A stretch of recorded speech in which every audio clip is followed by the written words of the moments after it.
Hi my fellow tailors, in this tutorial I'm gonna show you what to do if you suddenly ran out of the cloth or your trouser back panel just doesn't fit.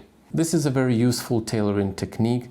I'm sure it's gonna save you a lot of time, money and help you in difficult situations when cutting trousers. So in my full Practical Online Bespoke Trouser making course, I have a separate chapter on how to lay out the trouser pattern wisely, utilizing all the necessary bits and pieces, but in this video I will show you what to do if you don't have enough fabric, and to make things even more interesting, I'll be working with striped cloth. I have already cut the front and I placed the back part. Obviously, I don't have enough cloth, so I'm gonna show you how to cut it and what to do with this extension. You can run into this situation when your client has wide hips, so in this case the back fork usually gets longer and the back panel leans more to the side. Sometimes you just don't have enough fabric or you want to make trousers out of a leftover piece. And this method also can help you with fitting wide back trouser panel into checked or striped cloth. So now I'm gonna strike the pattern.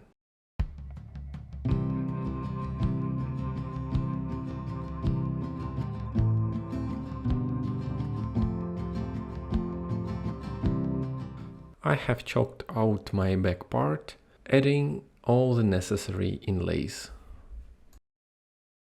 Here is our back fork that didn't fit. If you work with the plain fabric, you can just cut, keeping as much fabric as you can. But I have striped fabric, and I want to keep its pattern without misplacing the stripes in result. To achieve that, I mark my future machine seam position right through the center of the stripe.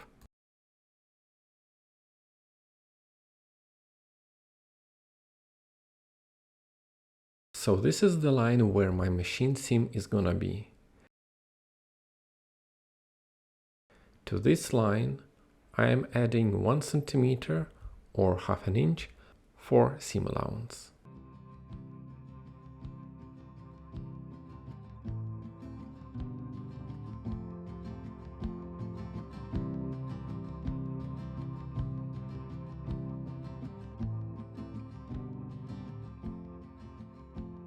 And now I'm ready to cut the whole back panel.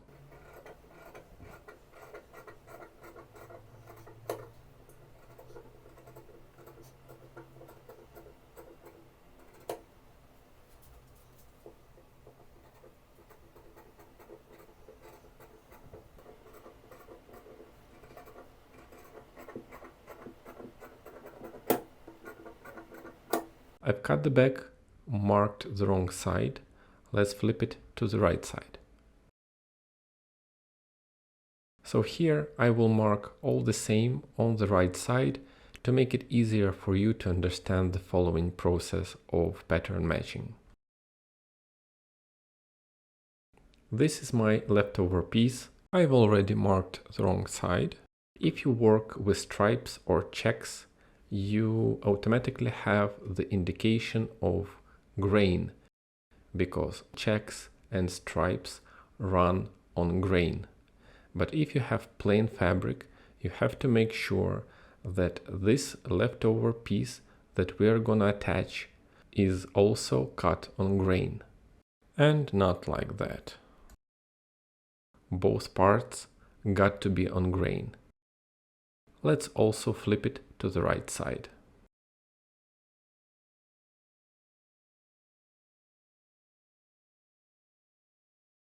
Place it, keeping some extra fabric for seam allowance.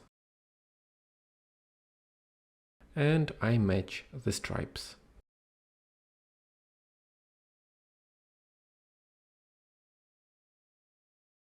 Next, transfer the seam position onto the attachment piece.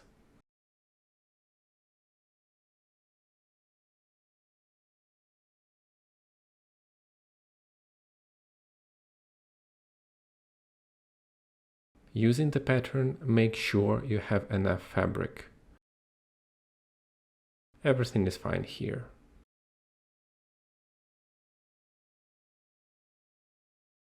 This is our future machine seam, and now we got to add another 1 cm for seam allowance.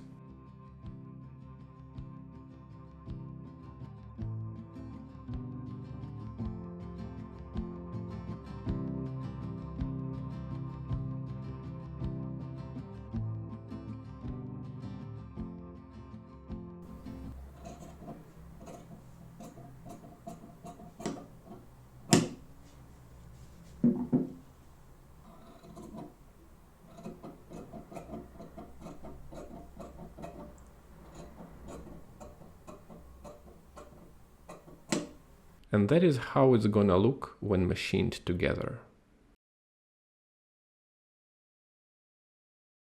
I serged both edges and I have hidden this serger tail inside. How to do that, I'll show you at the end of the video. These tails will be cut off with the overlocker, so I just keep them until then.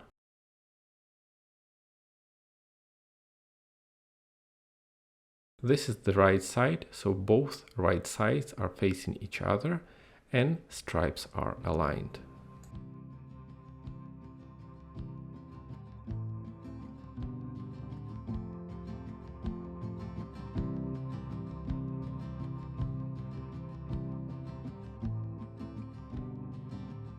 I'll be machining them together 1 cm from the overlocked edge, visually cutting my stripe in half. Here is the result.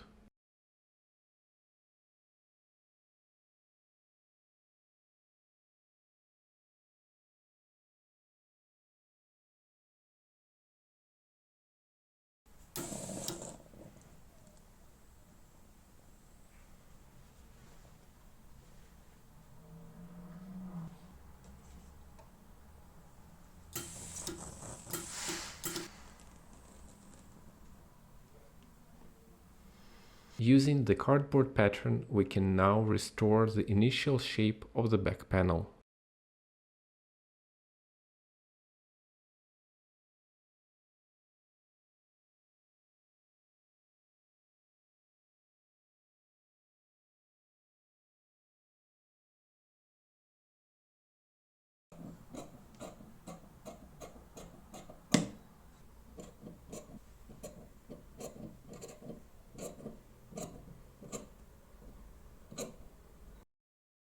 But that's not all.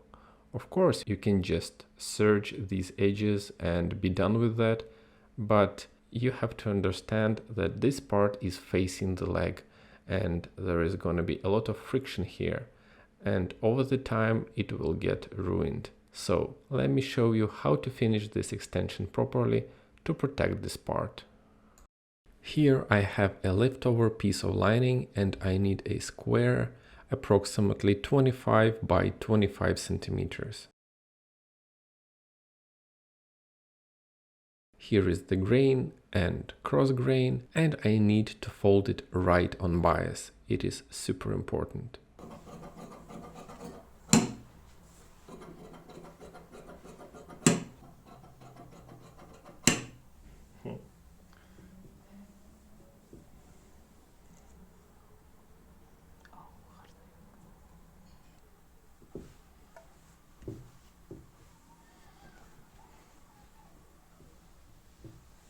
Now I got to position it so this folded edge of the lining sticks out about 1 centimeter and a half from the overlocked edge.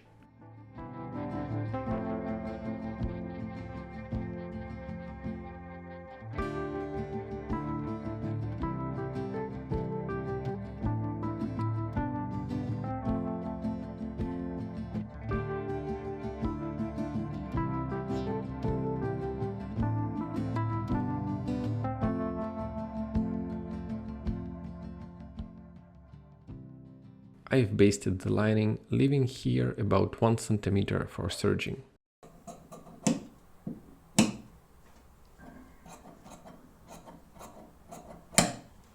Now it's time to serge inseam and center back seam, trimming off the excess lining.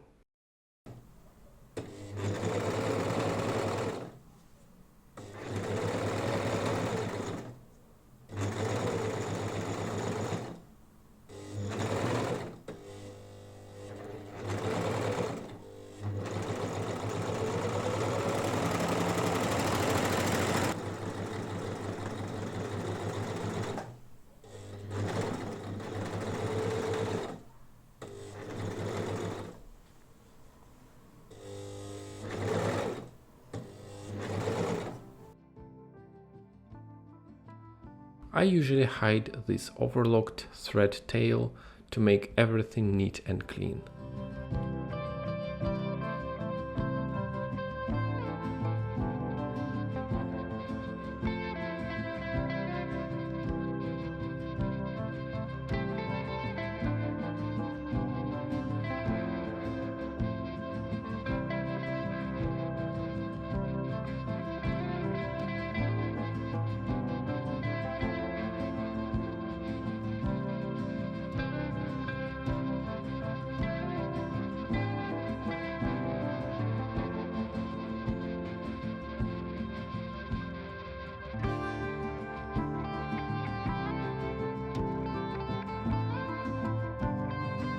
Let's talk the result. We have covered the seams with lining, protecting them from friction. And most importantly, because this folded edge is on bias, it has some flexibility and it moves and bounces like that. And in result, it's gonna move along with the fibers and with the body. So this piece is on bias and others are on grain. As you can see, we took some time to keep the initial stripe pattern of the cloth. Of course, this part of trousers is hidden between the legs and no one can see it, but I still find it more professional this way. And also because we pressed the seam open, instead of serging both edges together, this area is still smooth and flat. If you like this video, you can support my channel through Buy Me a Coffee website. Also subscribe to this channel and to my Instagram. I communicate there a lot and post some small tutorials as well.